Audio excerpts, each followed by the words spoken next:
할렐루야. 오늘도 하나님께서 말씀과 성령으로 우리 가운데 임하실 줄로 믿습니다.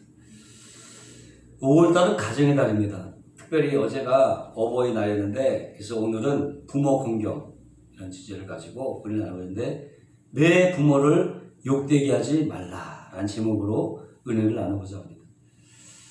하나님께서 우리가 이 땅에서 잘되고 장수하는 법칙을 한 가지 주는데, 그것은 바로 내 부모를 공경하라는 계명이죠. 성경은 이 계명이 약속이 있는 첫 계명이라고 말씀하고 있습니다.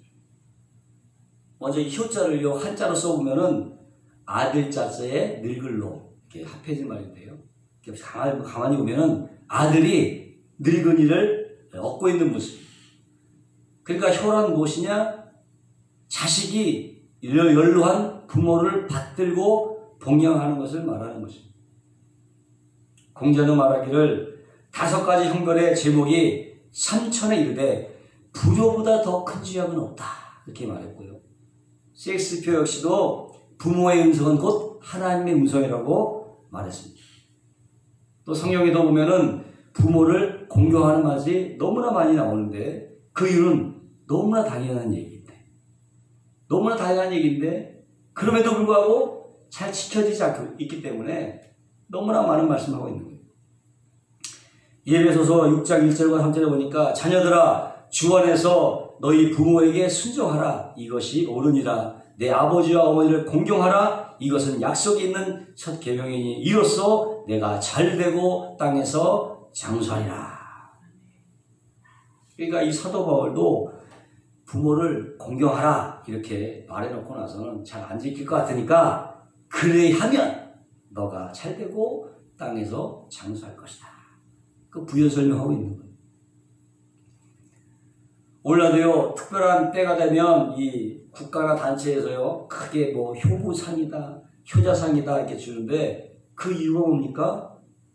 그만큼 효부와 효자를 찾기가 어렵기 때문에 결국 부모 공경이 잘 지켜지지 않고 있다는 증거가 되는 거죠. 그 몇 년 전 일이지만은 그 미국으로 이민 가는 그 자식들이 노부모를 모시고 가면 걸리는 게 많으니까 그냥 양로원에다 버리고 간사질이 뒤늦게 밝혀졌고, 또 언젠가는 공원에서 어떤 할머니가 혼자 밤늦게까지 나와 있길래 공원 관리인이 와서 왜 집에 안 들어가시냐고 물으니까는 자식이 자기를 데려온다고 해서 기다리고 있는 중이라고. 그런데 뭐 밤 11시가 돼도 안 오고 12시가 넘어도 안 오는 거예요. 그래서 파출소로 모시고 가서 사시는 것을 물어봤더니 전혀 모르는 거예요. 그래서 소지품을 딱 뒤져봤어요. 그랬더니 그 안주머니에서 그냥 돈 뭉치가 나온 거예요. 그 뻔한 거 아니에요? 자기 엄마를 모시기 싫으니까 그냥 돈 줘갖고 공원에 내다 버린 거예요. 사실 이러한 얘기는요, 신문에 보도가 된 것이라 그렇지 이보다 더한 일들이 비일비재합니다. 참으로 키워줄 때 생각은 까맣게 잊어버리고, 늙으면 하면 오줌 싼다고 똥 싼다고 양론에다 버리고 차를 태워갖고는 버리고 오는 것, 이것이 바로 오늘날의 현실이라는 것입니다. 뿐만 아니라 가치는 살지만은 또 마음으로 또 정신적으로 무시당하는, 버림받은 부모가 너무나 많다는 것입니다. 비록 연로한 부모님들을 잘 봉양하지는 못해도 최소한도 부모님에게 욕되게 해서는 안 될 줄로 믿습니다. 첫째로, 왜냐? 부모님의 사랑이 너무나 크기 때문에. 여러분, 세상에서 부모가 자식을 사랑하는 것보다 더 깨끗하고 순수한 사랑이 있겠습니까? 우리나라 TV 드라마에서 보면 남녀간의 사랑 얘기가 많이 나오잖아요. 근데 따지고 보면 그 사랑은 순수하지가 않아요. 다 이해타산이 걸려있고 기브앤테이크, 주는 게 있으니까 또 받을 게 있는 거예요. 기브앤테이크 사랑이에요. 하지만 자식을 향한 부모님의 사랑은 그렇지 않습니다. 무조건 사랑입니다. 희생적인 사랑입니다. 서양에서 가장 위대한 어머니를 꼽으라면 성 어거스틴의 어머니 모니카를 꼽는데, 지성이면 감천이라고 그 모니카가 늘 어거스틴을 위해서 기도했어요. 그리고 앞에 페류나가 성 어거스틴으로 바뀌어버리게 된 거예요. 그래서 오늘날 가장 서양 사람들이 가장 존경하는 어머니를 모니카라고 불렀고 또 성모라고 부르고 있는 거죠. 그러니 어머님의 힘이 얼마나 위대합니까? 섹시페는 말하기를 약한 자여 그대 이름은 여자니라고 그렇게 얘기했는데 실상은 절대로 여자는 약하지가 않습니다. 마틴 루터도 말하기를 돈은 강하고 왕은 더욱 강하다. 그러나 여자는 더더욱 강하다. 그렇게 얘기했습니다. 또 어떠한 교육자도 말하기를 딸은 약하고 아내는 강하고 어머니는 아주 강하다. 그렇게 말했습니다.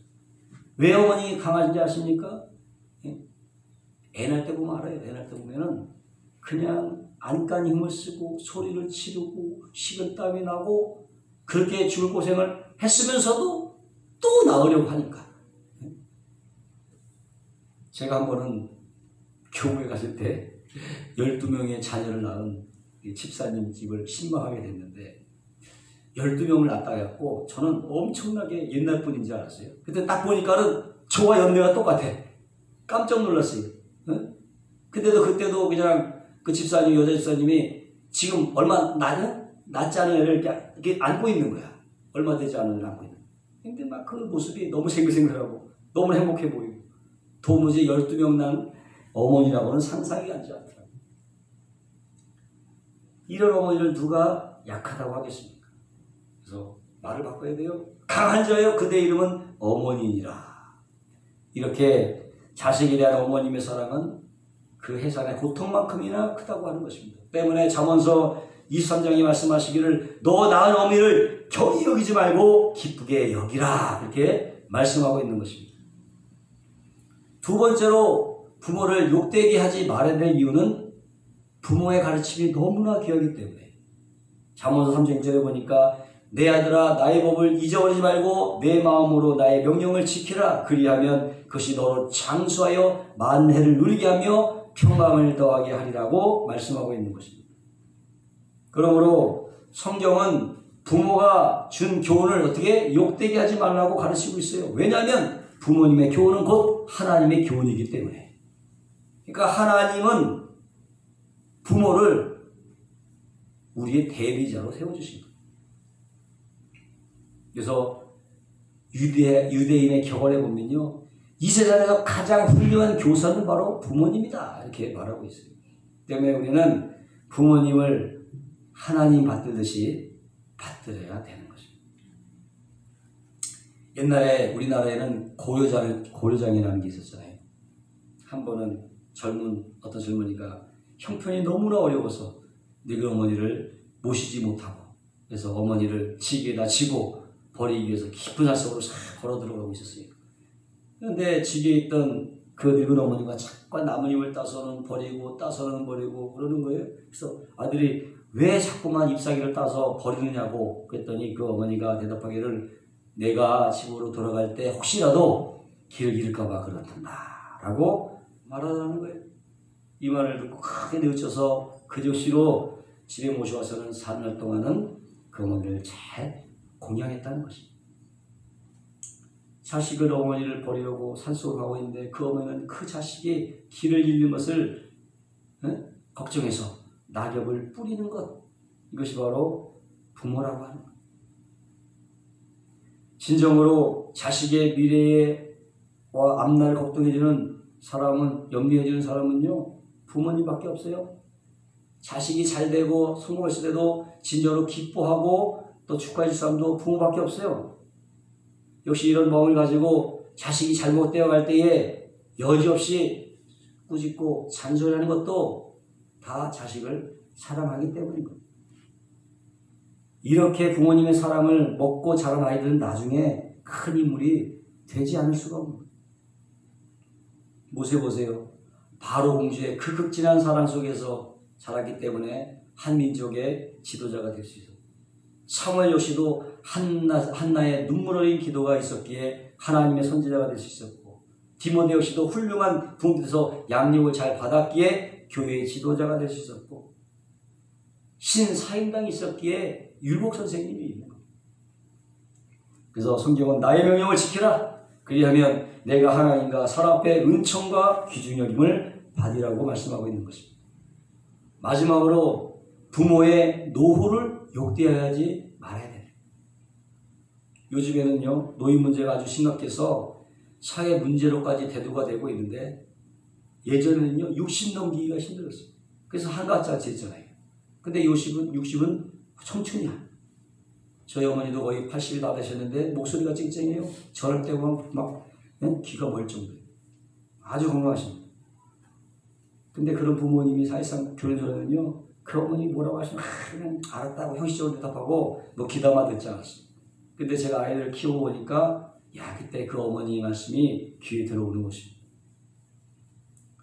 또 제가 가끔씩 장로님이나 권사님들 말씀을 하는 걸 보면 아주 평범한 자리인데 그 속에 삶의 지혜가 있는 것을 보고 깜짝깜짝 놀랄 때가 많이 있어요. 정말 성경 말씀대로 겉사람은 후패하지만 속은 날로 새로워지는 것입니다. 아멘. 그럼에도 불구하고 겉사람 후패할 수밖에 없어. 나이가 들면 어쩔 수 없이 후패하게 되는데, 첫 번째로 나이가 들면요 어린아이와 같아지는 거예요. 왜냐하면 나이를 자꾸 먹으면 먹을수록 뇌가 줄어들기 때문에 기억력도 감퇴하고 가끔씩 어린애처럼 토라지기도 하고, 한번 서운하면 그것이 오래가는 거예요. 두 번째는 말이 없어져요. 어린아이 때는 그냥 힘이 다리로 몰려다니기 때문에 그냥 가만히 있지 않죠. 막 뛰어다니는 거예요. 어린애가 다 뛰어다니지. 다리에 힘이 모이기 때문에 막 뛰어다니는 거예요. 근데 20대가 되고 30대가 되면 이제 그 발에 있는 힘이 이제 허리에 올라와. 그래서 막 이성만 보고 막 미쳐내는 거예요. 지금같이 코로나 시대에도 그냥 대학 주변에 그냥 젊은이들이 넘쳐나잖아요. 그러다가 40대, 50대가 되면은 허리에 있는 게 이제 배로 싹 올라오면 그때도 다 배볼뜨기가 돼서 배가 다 나오게 돼요. 배짱이 두둑해지고 이루겠다고 하는 야심도 커지게 돼요. 그래서 20, 30대에 빚을 못 받지만은 40, 50대에 대해서 빚을 본 사람들이 많이 있어요. 그러다가 60대가 되고 70대가 되면 이제 그 힘이 어떻게 입으로 몰리게 돼요. 그래서 그냥 막 모이기만 하면 그냥 뭐 쉴 새 없이 그냥 막 말씀을 하시는 거예요. 그러다가 연세가 더 자식이 되면 이제 말수도 없어지고 이제 입이 눈으로 올라가. 그래서 이 눈치 저 눈치 보는 거예요. 아들 눈치, 며느리 눈치, 그냥 손자 눈치까지도 보게 되고, 하루 완전히 왔다 갔다. 그러다가 그냥 어떻게 이제 힘이 머리 올라가는 이제 소천하게 되는 거죠. 이것이 우리의 인생입니다. 그래서 사람이 노인이 되고 고독해지면요, 더 많은 외로움을 느끼게 되는 거예요. 어떤 의사들은 말하기를 병 중에 가장 무서운 병은 고독이다 그랬어요. 고독이다. 또 사람이 캄캄한 지하실에서 이틀만 갇혀 있어도요, 완전히 정신병자가 되는 거예요. 그만큼 외로움과 고독과 소외감은 무서운 것이라고 하는 거죠. 그래서 우리는 이러한 노인분들의 처지를 잘 알고 그들의 노후를 욕되게 해서는 안 될 줄로 믿습니다. 디모데전서 6장 5장 1절로 3절에 늙은이를 꾸짖지 말고 권하되 아비에게 하듯하며 늙은 여자를 어미에게 하듯하며 참 과부인 과부를 경배하라. 잠언서 3장 2절 3절에 그리하면 그것이 너로 장수하여 많은 해를 누리게 하며 평강을 더하게 하리라. 인자와 진리로 내게서 떠나지 않게 하고 그것을 내 목에 매며 내 마음판에 새기라고 성경은 말씀하고 있는 것입니다. 이것이 오늘 성경이 우리에게 주는 교훈입니다. 여러분, 뱀 중에는요 살모사라는 뱀이 있는데 다른 뱀들은 다 알을 까서 부활하지만 이 살모사는 유독 새끼를 직접 낳는다는 거예요. 근데 그 새끼가 태어날 때 그 어미배를 막 뚫고 나오기 때문에 그 새끼가 나오는 순간 그 어미는 그냥 죽어버리는 거예요. 그래서 그 이름 뭐야? 살, 주빗살, 어미모, 응? 살모사. 어미를 죽인 뱀이라는 뜻이에요. 이렇게 하찮은 민물도 자기 새끼를 위해서 자기의 생명을 내어주는 거죠. 하물며 사람이겠습니까? 시편 49절 15절에 여인이 어찌 그 젖 먹는 자식을 잊겠으며 자기 태어난 아들을 긍히 영원히 여기지 않겠느냐. 그들은 혹시 잊을지라도 나는 너를 잊지 아니할 것이라. 이렇게 말씀하고 있습니다. 오늘 특별히 가정의 날, 또 부모님의 은혜를 생각하는 날입니다. 자식은요, 부모가 죽으면 땅에 묻고 부모는 자식이 죽으면 가슴에 묻는다고 합니다. 그리고 그 자식을 평생 잊지 못하고요, 죽는 날 가서야 비로소 그 자식을 잊는다는 것이죠. 이것이 바로 부모예요. 그러므로 여러분, 부모님 살아가실 때 섬기기란 다 하시기 바랍니다. 이것이 하나님께서 자식들 우리에게 요구하시는 약속 있는 첫 계명이죠. 이 땅에서 잘되고 장수하는 비결일 뿐만 아니라 우리가 이 땅에서 마땅히 해야 될 인간의 도리인 줄로 믿습니다. 그러므로 이를 몸소 실천함으로써 하나님께서 허락하신 모든 복을 받아 누리시고 나누어주는 저와 여러분 되시기를 주님의 이름으로 축원합니다. 기도하겠습니다. 거룩하시고 영화로우신 하나님, 하나님께서 우리들에게 부모님을 주신 것을 감사합니다. 하나님 없이 우리 영혼이 어떻게 존재하며 부모님 없이 우리 육신이 어떻게 존재했겠습니까? 우리 모두가 이 진리를 깊이 깨닫고 먼저 영적인 아버지를 공경하며 사랑하게 하시며 또 우리를 육신을 낳아주신 길러주신 육신의 부모님을 공경하고 사랑하며 살게 도와 주옵소서. 예수님의 이름으로 기도하옵나이다.